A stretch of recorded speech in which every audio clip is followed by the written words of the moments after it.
The foundation Craxelina Martinez stood in the kitchen of their modest two-bedroom apartment, stirring pasta sauce while reviewing proofs for her latest client on her laptop.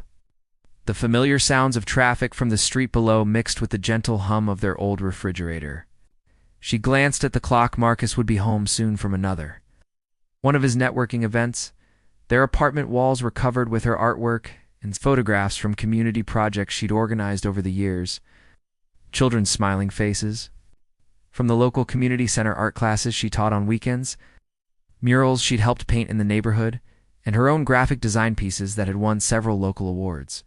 To Alina, these represented a life of purpose and connection. But lately, Marcus had been looking at those same walls with what could only be described as embarrassment. "Alina, I'm home," Marcus called out, his voice carrying a strange tension that had become all too familiar over the past few months. He hung his expensive new suit jacket carefully in the closet, a jacket Alina had helped him pick out when he got his promotion to marketing director. "How was the event?" she asked, not looking up from her laptop as she saved her work. She was designing a brochure for a literacy program, another pro bono project that filled her heart even if it didn't fill their bank account. Marcus loosened his silk tie and other recent purchase that reflected his changing priorities. "Enlightening," he said, moving to pour himself a glass of wine. The Hendersons were there, Robert Henderson from the investment firm. His wife Catherine just got back from Paris. She was wearing this incredible designer dress, probably cost more than we spend on rent. Alina finally looked up, studying her husband's face. There was something in his expression she'd been seeing more often, Lilia, dissatisfaction that seemed to deepen with each corporate function he attended. "That's nice for her," Alina said carefully, turning back to her work. "Mrs. Rodriguez from the community center told me today that her son got accepted to art school. Remember Miguel? The quiet kid I told you about who never thought he was good at anything, Alina." Marcus's voice cut through her enthusiasm. "Can we talk about something important for once?" The words stung more than they should have. Alina closed her laptop slowly, giving him her full attention. "What do you mean?" Marcus sat down across from her at their small dining table, a table they'd bought together from a thrift store when they first moved in, back when finding treasure in unexpected places felt like an adventure they shared. "I mean, when was the last time we talked about our future? About where we're heading?" Marcus swirled the wine in his glass, avoiding her eyes. "I'm meeting people now, Alina. Important people. People who could help my career, who could open doors for us." "And that's wonderful," Alina said, though she sensed where this conversation was heading. "I'm proud of how hard you've worked. But they're not like us," Marcus continued. "They're wives. They're different, sophisticated. They know about wine, about our trio art, not just community center projects. They can hold conversations about literature, about travel, about culture." Lena felt something cold settle in her stomach. "I know about art, Marcus. I studied it. I live it every day." "It's not the same thing," he said, finally meeting her eyes. "Teaching kids to finger paint isn't the same as understanding gallery openings and auction houses. Making flyers for charity drives isn't the same as running in circles where people actually have influence." The pasta sauce had started to bubble over on the stove, but Alina couldn't move. She stared at the man she'd loved for 6 years. The man she'd supported through his MBA program by taking on extra freelance work. The man she'd encouraged through every career setback and celebrated with through every success. "You're saying, I'm not sophisticated enough for your new friends," she said quietly. Marcus sighed, running his hand through his hair. "I'm saying we might want different things now. I'm saying that maybe we've grown in different directions." Alina turned off the burner and moved the saucepot to a cool element, her movements automatic. Round them, their home suddenly felt different, smaller, shabbier, insufficient. The artwork on the walls that had once represented their shared day. Dreams now seemed to mock her with their simplicity. "Different directions," she repeated, tasting the bitter words. "Is that what you call it when your husband starts to see you as an embarrassment?" "Alina, don't be dramatic." But she could see it now, had been seeing it for months without wanting to acknowledge it. The way Marcus had stopped inviting her to work functions. The way he'd suggested she might want to dress up more when they went out. The way he'd grown quiet when she talked about her students or her volunteer work. The foundation of their marriage. It's built on what she thought was love. And mutual respect had been cracking for months. Tonight she could finally hear it beginning to crumble. The cruel awakening 3 weeks had passed since that tense dinner conversation, and Alina found herself walking on eggshells in her own home. Marcus had become increasingly distant, often staying late at the office or attending mandatory social events that somehow never included her. Tonight was different, though. He had actually asked her to dinner at Meridian, the upscale restaurant downtown where they'd celebrated their engagement for years. Ago, Alina had chosen her outfit carefully, hoping to bridge whatever gap had formed between them.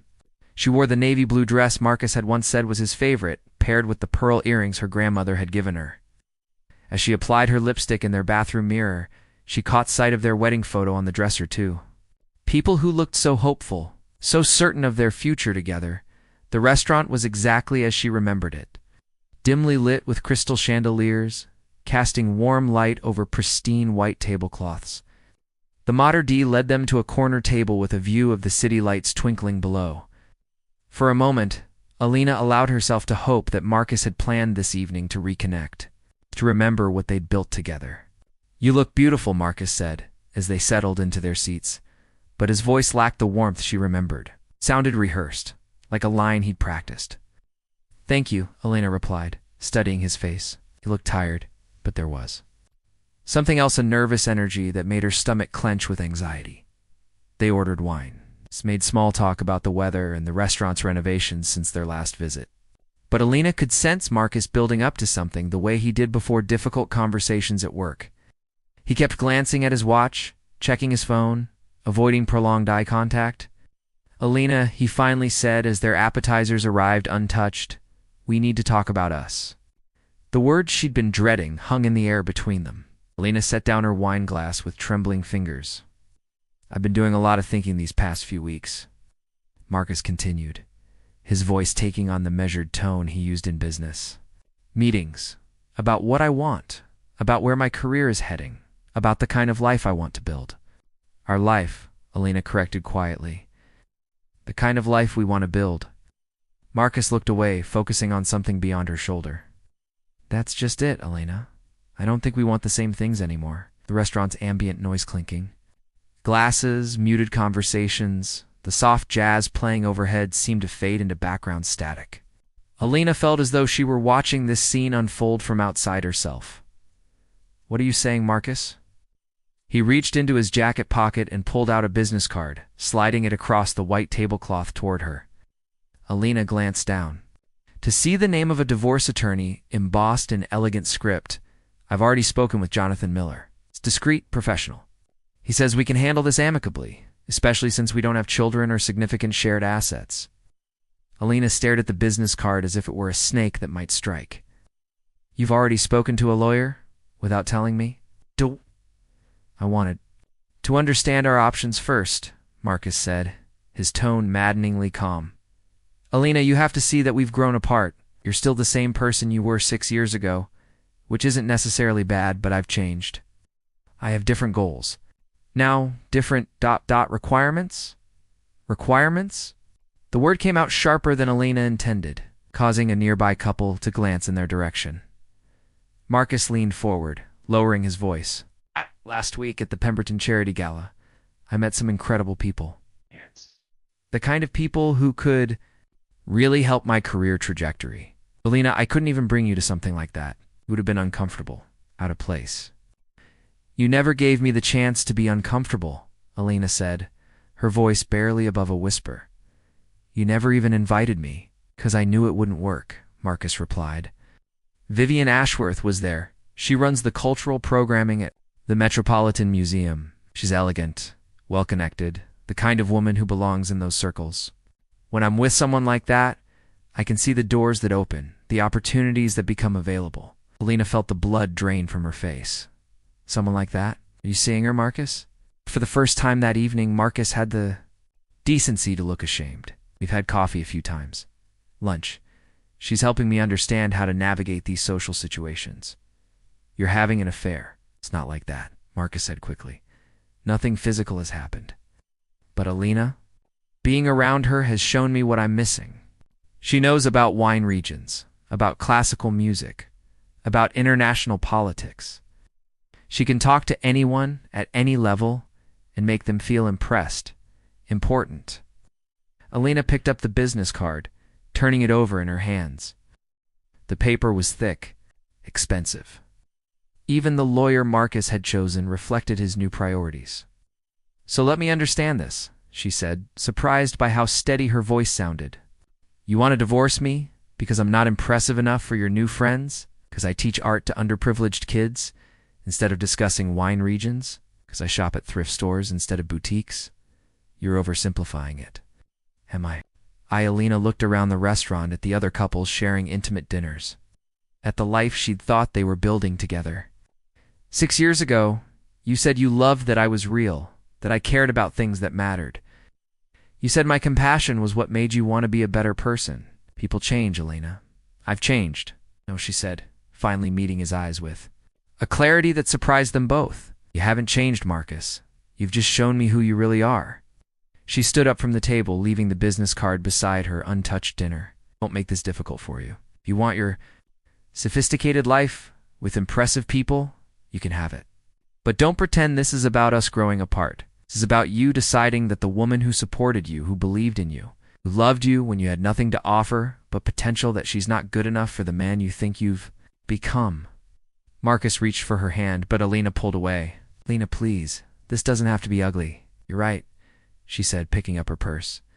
It doesn't have to be ugly, but it is. What you're doing to us, to everything we built, together, it's the ugliest thing I've ever seen. As Alina walked away from the table, she heard Marcus call her name, but she didn't turn around. The Mater D gave her a sympathetic look as she passed. She realized her face must have revealed everything. Outside, the cool evening air hit her face like a slap of reality. She stood on the sidewalk for a moment, watching couples walk by hand in hand, and felt the full weight of her new reality settle over her shoulders. Her marriage was over. The life she'd built, the future she'd planned, the man she'd loved, all of it was ending because she wasn't sophisticated enough, impressive enough, worth enough for the person Marcus had decided to become. Alina hailed a taxi and gave the driver her address, watching the restaurant's warm lights disappear behind her as they pulled into traffic.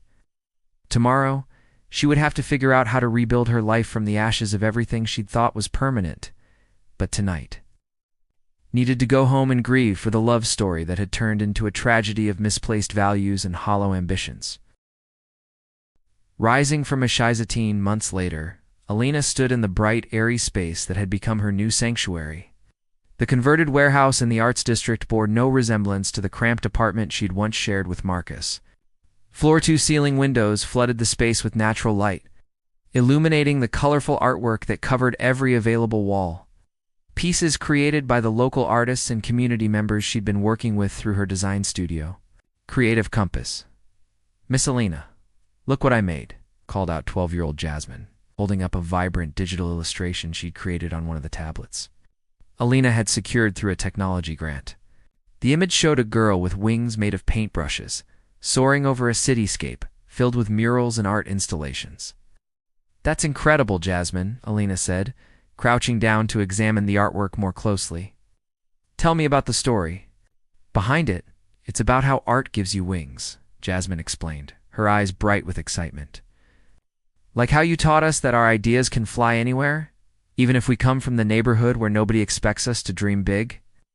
Alina felt the familiar warmth that filled her chest whenever she saw one of her students discover their creative power.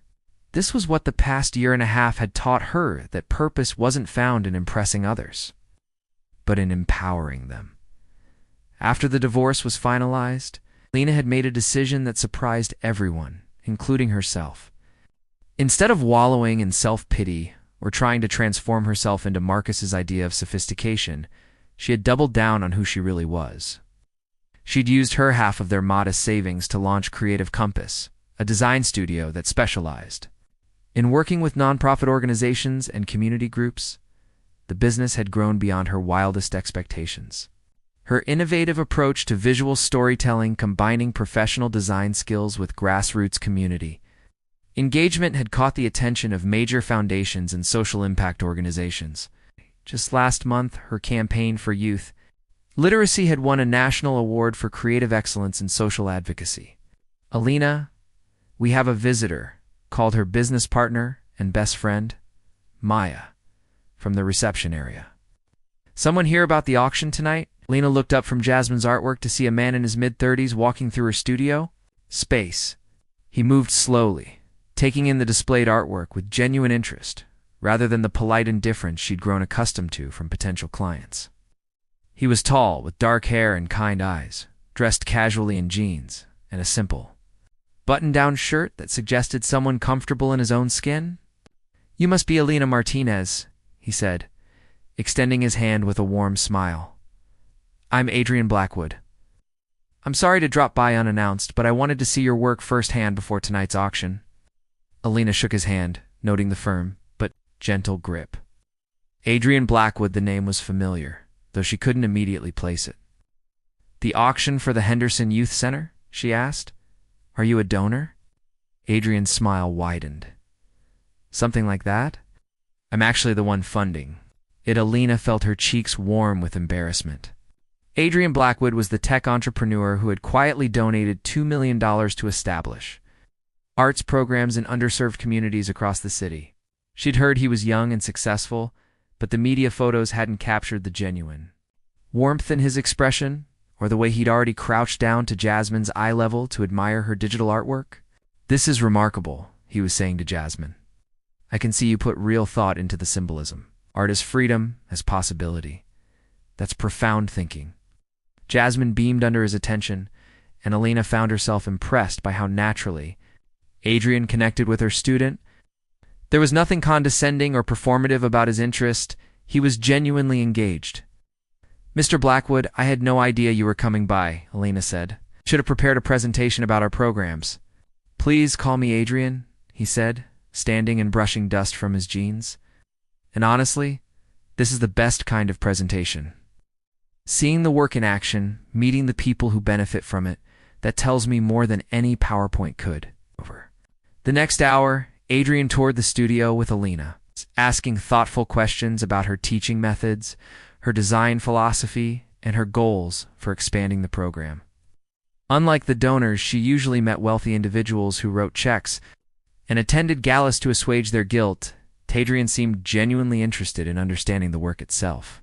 "What made you focus on combining professional design with community art programs?" he asked as they paused in front of a wall displaying before and after photos of neighborhood murals Alina had helped coordinate. "I realized that good design shouldn't be a luxury reserved for people who can afford expensive agencies," Alina explained. "These communities have incredible stories to tell, powerful messages to share. They just needed someone to help them tell those stories in ways that would be heard." Adrian nodded thoughtfully. "That's what drew me to your work initially. Most social impact campaigns are created by people who've never lived the experiences they're trying to represent. But your approach is different. You're not just designing for these communities, you're designing with them." "Exactly," Alina said, feeling understood in a way she hadn't experienced in a long time. When people see themselves reflected in the creative process, they become invested in the outcome. It's not charity, it's collaboration. And tonight's auction, Adirium asked, "We're showcasing pieces created through our mentorship program," Alina explained. "Local artists, community members, and students have created works that will be sold to fund expansion of the arts programs. But more importantly, it's giving these artists a platform they might never have had otherwise." Adrian was quiet for a moment, studying a painting created by one of Alina's adult students. Powerful piece depicting the transformation of an abandoned lot into a community garden. "I have to ask," he said finally, "how did you develop this philosophy, this understanding of art as community building?" Alina hesitated, then decided on honesty. "Through necessity, actually. 18 months ago, my life fell apart. My husband left me because he decided I wasn't sophisticated enough for his new social circle. I could have tried to become the person he wanted, but instead I decided to become more of who I already was. His loss, Adrian said simply, with such sincerity that Alina felt a flutter of something she hadn't experienced in months. The auction starts at 7, she said, changing the subject before her thoughts could wander further. Will you be able to stay for the whole event? I wouldn't miss it, Adrian replied, though I have to warn you I'm planning to bid on several pieces. I collect art that moves me, and from what I've seen here today, I suspect I'll be going home with some new additions to my collection. As Adrian prepared to leave, he paused at the door. Lena, would you mind if I asked you something personal? She nodded, curious. Your ex-husband, did he ever actually see your work? Really see it? Alina thought about Marcus, about his dismissive comments regarding her community center projects, and his belief that real art only existed in galleries and auction houses. No, she said quietly. I don't think he ever did. Adrian's expression softened. Then he never really saw you either. After he left, Alina stood in her studio surrounded by the evidence of everything she'd built from the ruins of her old life. Maya appeared beside her, grinning knowingly. So Maya said, that was interesting. Major donor, Alina said, trying to sound professional. Of course he's interested in the programs. Honey, I've seen you talk to dozens of donors over the past year. None of them looked at you the way Adrian Blackwood just did. Alina felt her cheeks warm again. You're imagining things, am I? Because I'm pretty sure he just asked you on a date disguised as an art auction. Alina looked around her studio, the bright walls covered with authentic expressions of hope and creativity. At the students working diligently on their projects, at the life she'd built that was meaningful and purposeful and entirely her own. For the first time since her divorce, she allowed herself to wonder if maybe, just maybe, she was ready to let someone see not just her work, the woman behind it. Someone who might actually appreciate both. Love Redefined. 6 months had passed since the charity auction that had raised over $300,000 for youth arts programs.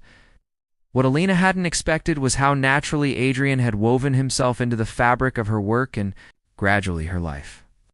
Their relationship had grown organically from shared projects and mutual respect into something deeper and more meaningful than Alina had ever experienced. The Riverside Community Center looks incredible, Adrian said, stepping back to admire the newly painted mural that covered the entire side wall of the building. The artwork depicted the neighborhood's history through vibrant imagery, from its industrial past to its current Renaissance as a hub for families and local businesses.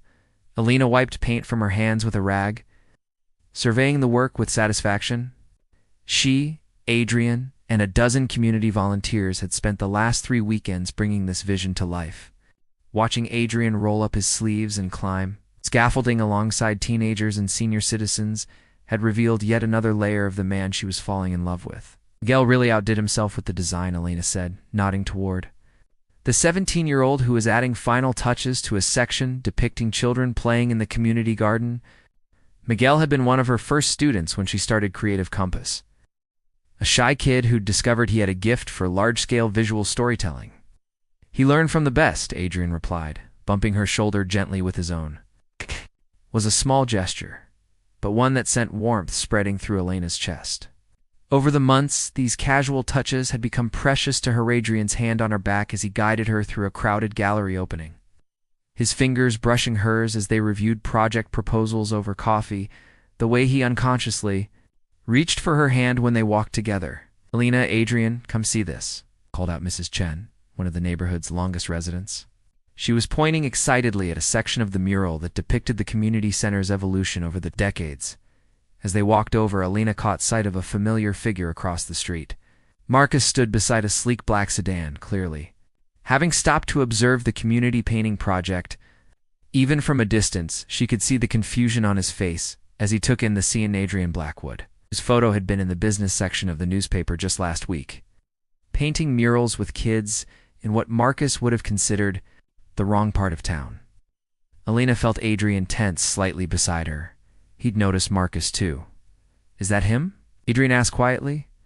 Alina nodded, surprised that she felt nothing but mild curiosity as she watched her ex-husband. The man who had once made her question her own worth now seemed small and insignificant. A character from a story she'd finished reading. Should we go talk to him? Adrian asked, though his tone suggested he'd rather not. "No need," Elena said, turning her attention back to Mrs. Chen's excited commentary about the mural. He made his choice about what was important to him, but Marcus had apparently decided to cross the street. Elena watched from her peripheral vision as he approached. Their group, his expensive suit looking absurdly out of place among the paint-splattered volunteers. "Elena," Marcus said, his voice carrying that familiar tone of forced casualness. "I was driving by and saw all the ... activity. This is quite a production." "Hello, Marcus," Elena replied evenly. "How are you?" "I'm well, thank you." His eyes darted to Adrian, clearly recognizing him from news photos. "I don't think we've met. I'm Marcus Chen, Elena's former husband." Adrian stepped forward, extending his hand with polite professionalism. "Adrian Blackwood. Elena's told me about you." Elena almost smiled at the carefully neutral phrasing. In reality, she'd shared very little about Marcus beyond the basic facts of their divorce. The pain and betrayal had long since faded into something more like indifference.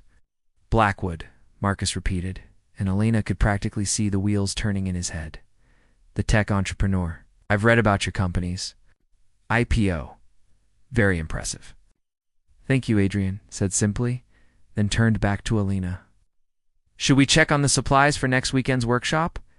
It was a subtle but clear dismissal, and Elena felt a flutter of gratitude. Adrian wasn't trying to assert dominance or engage in some masculine competition. Simply wasn't interested in prolonging an unnecessary interaction.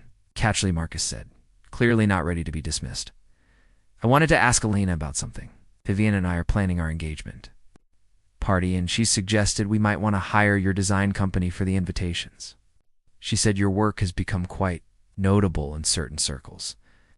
The request was so absurd that Elena nearly laughed out loud. "I appreciate the offer, Marcus, but Creative Compass focuses on nonprofit and community-based projects. I think you'd be better served by one of the boutique firms downtown." "Right, of course," Marcus said, but Elena could see him struggling with something. His eyes kept moving between her paint-stained clothes. Adrian's casual confidence and the vibrant mural that had drawn a small crowd of admirers from the neighborhood. "Elena," Marcus said suddenly, his voice dropping to a more personal tone. "Could I speak with you privately for a moment?" Adrian looked at Elena questioningly. She nodded slightly, curious about what Marcus could possibly want to say. They walked a few steps away from the group, stopping near the community center's entrance where children's handprints decorated the concrete in rainbow colors. "You look good," Marcus said, and there was something in his voice Elena had never heard before. Uncertainty, maybe even regret. "Happy. Different." "I am different," Elena replied. "More myself than I've ever been." Marcus glanced back at Adrian, who was now helping Miguel carry supplies to the storage shed. "He's not what I expected." "What did you expect?" "Someone more ... formal, I guess. More obviously successful." Ow. "When I saw his picture in the paper, he looked like the kind of man who belonged in boardrooms and exclusive clubs." Elena followed his gaze to Adrian, who was currently teaching an 8-year-old girl how to clean paintbrushes properly. His expensive watch forgotten as he knelt on the concrete. "He does belong in boardrooms," Elena said. "He also belongs here." "That's what real confidence looks like, Marcus. Doesn't need to prove anything to anyone." Marcus was quiet for a long moment. "I think I made a mistake," he said finally. "You made several," Elena replied without malice. "Oh, but they led me here, so I'm grateful for them." "Elena, Marcus," she interrupted gently. "You wanted a sophisticated wife who would impress your colleagues and fit into your idea of success. I hope you find happiness with Vivian. I really do. But what we had wasn't love. It was convenience that you outgrew when it stopped serving your ambitions. That's not fair. It's not unfair either. It's just true." Elena looked back at the mural, at the community that had embraced her work and her vision, at Adrian, who is now being shown a drawing by one of the younger volunteers. "You taught me something valuable, actually. You taught me the difference between someone who loves the idea of you and someone who loves who you actually are." 2 weeks later, Elena stood in the newly renovated children's library at the Riverside Community Center, surrounded by the soft chaos of story time. The walls featured interactive artwork she'd designed with the kids' murals that told stories and could be touched, explored, and even changed over time. Adrian sat cross-legged on the floor with a group of 6-year-olds, reading from a picture book about a girl who painted the world in new colors. He'd volunteered to help with the library's opening day celebration. And watching him completely absorbed in bringing the story to life for these children, Lena felt her heart swell with a love so different from anything she'd experienced with Marcus. After the children had been collected by their parents and the library was quiet again, Adrian approached her with an expression she couldn't quite read. "Alina," he said, "there's something I want to ask you." She looked up from the book cart she'd been organizing, noting the slight nervousness in his voice. Adrian reached into his pocket and pulled out a small velvet box. But instead of dropping to one knee, he simply held it between them. "Before you answer, I want you to know that this isn't about what you can bring to my life or how you can fit into my world," he said. "This is about wanting to build something new together, something that's ours."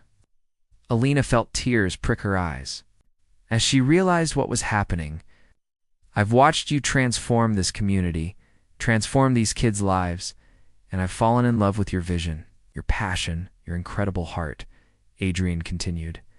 "But more than that, I've fallen in love with who I am when I'm with you. You make me want to be the best version of myself, not some different person entirely." He opened the box to reveal a simple but beautiful ring of vintage piece with a stone that caught the afternoon light streaming through the library windows. "Alina Martinez, will you marry me?" We looked around the library they'd created together. It's filled with books and art and the promise of countless young minds that would be nurtured here. She thought about the journey that had brought her to this moment, the heartbreak that had forced her to discover her own strength, the work that had shown her what real purpose felt like, and the man before her who saw her exactly as she was and loved her for it. "Yes," she said, laughing as tears of joy spilled down her cheeks. "Yes, absolutely yes." As Adrian slipped the ring onto her finger, Alina realized that she'd never been proposed to before. Not really. Marcus had presented marriage as a logical next step, a box to check on their path toward conventional success. But this was a promise to build something meaningful together, to create a partnership based on shared values and mutual respect. When Adrian kissed her in the quiet library surrounded by children's books and community art, Alina finally understood what love was supposed to feel like, not like trying to become someone else, but like becoming the best version of who you already were. Asterisk the wedding and recognition. The ceremony was everything Alina had never known she wanted. Adrian's private vineyard had been transformed into an outdoor gallery, with artwork from Elena's students and mentees displayed throughout the gardens. White tents housed pieces created by community artists, and the proceeds from their sale would fund scholarships for young creatives. Alina walked down an aisle lined with paintings created by the children from her very first art class, their bright handprints forming a rainbow pathway. Her dress was simple but elegant vintage lace that had belonged to Adrian's grandmother, altered by a seamstress from the neighborhood where she'd first started Creative Compass. Among the guests sat tech leaders, philanthropists, and community activists, but the front rows were reserved for the people who mattered most: her students, her families, and the volunteers who had helped build everything she'd accomplished. Marcus sat near the back with Vivian, both overdressed for the outdoor setting. Alina caught sight of him as she reached the altar, felt only a distant curiosity about what he might be thinking. Adrian's wedding speech was brief but perfect. "Alina taught me that true sophistication isn't about impressing others, it's about inspiring them. She doesn't just create beautiful things, she helps others discover their own beauty." As they exchanged rings, Alina noticed Marcus wipe his eyes. Later, she would learn from Maya that he'd been overheard telling Vivian, "I threw away gold for fool's gold." But Alina wasn't thinking about Marcus anymore. She was looking at Adrian, at their friends celebrating around art that told stories of hope and transformation, at a future built on love that saw her completely. When they kissed as husband and wife, surrounded by murals painted by children who now believed in their own dreams, Alina realized that sometimes the most beautiful endings come from the courage to begin again. Marcus left before the reception, but Alina barely noticed. She was too busy dancing with her new husband under string lights, surrounded by a community that had taught her the difference between being wanted for who you might become and being loved for who you already are. The wedding photos would later show a radiant bride whose joy came not from having found someone to complete her, but from having found someone who celebrated the completeness she'd discovered in herself.